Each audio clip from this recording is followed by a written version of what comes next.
आज भारताच्या नव्या कसोटी संघाची घोषणा झाली। शुभमन गिल भारताचा नवा कसोटी कर्णधार बनला, तर रिषभ पंतच्या काळात उपकर्णधार पदाची माळ पडली।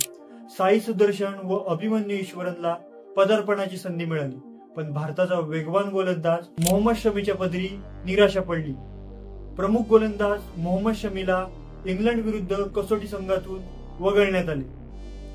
मागील वर्षी बॉर्डर गावस्कर ट्रॉफी दरम्यान भारताचा प्रमुख गोलंदाज जसप्रीत बुमराह एकटा पडलेला असताना मोहम्मद शमीच्या पुनरागमनाची भारतीय संघ वाट पाहत होता। जसप्रीत बुमराह वगळता भारताच्या कोणत्याच गोलंदाजाला ऑस्ट्रेलियात यश मिळत नव्हते।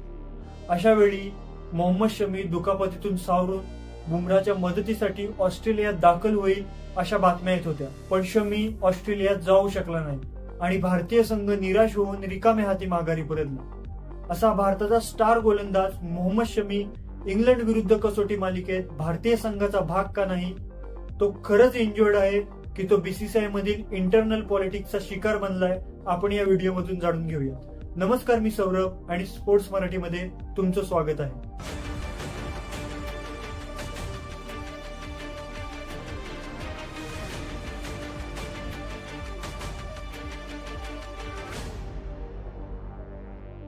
वनडे वर्ल्ड कप 2023 नंतर घोट्याच्या दुखापतीमुळे शमी वर्षभर मैदानाबाहेर होता। त्यानंतर बॉर्डर गावस्कर ट्रॉफी 2024-25 मध्ये शमी भारतीय संघात पुनरागमन करेल अशी शक्यता होती, पण शमी ती मालिका खेळू शकला नाही। भारताने मालिका तर गमावली, पण शेवटच्या सामन्यात भारताला मोठा धक्का बसला। भारताचा प्रमुख गोलंदाज जसप्रीत बुमराहला दुखापत झाली। हा धक्का यासाठी मोठा होता कारण पुढील 2 महिन्यानंतर भारताला चॅम्पियन्स ट्रॉफी स्पर्धा खेळायची होती। दुखापत गंभीर नसल्याने बुमराह लवकरच रिकव्हर होईल असा भारताच्या सिलेक्शन कमिटीला विश्वास होता, पण तसं झालं नाही। चॅम्पियन्स ट्रॉफी स्पर्धा भारताने बुमराह शिवाय खेळली आणि जिंकली सुद्धा, कारण भारताच्या प्रमुख गोलंदाजीची जागा सांभाळायला मोहम्मद शमी खंबीर होता। त्याने बांगलादेश विरुद्धच्या पहिल्याच सामन्यात 5 विकेट्स घेत आपली क्षमता सिद्ध करून दाखवली। चॅम्पियन्स ट्रॉफीतील विजयी कामगिरीनंतर IPL 2025 साठी शमी सनरायझर्स हैदराबाद संघाच्या ताफ्यात सामील झाला, पण तो आपल्या IPL मधील कामगिरीवर समाधानी नाहीये। त्यांनी SRH साठी आतापर्यंत 9 सामन्यात अवघ्या 6 विकेट्स घेतल्या आहेत। कसोटी संघातून वगळल्यानंतर सिलेक्टर अजित आगरकर यांनी सांगितले की 5 सामन्यांची मोठी मालिका खेळण्यासाठी व लॉंग स्पेल टाकण्यासाठी शमी पूर्णतः तंदुरुस्त नाहीये, म्हणूनच इतर तंदुरुस्त खेळाडूंना संधी देण्यात आली आहे।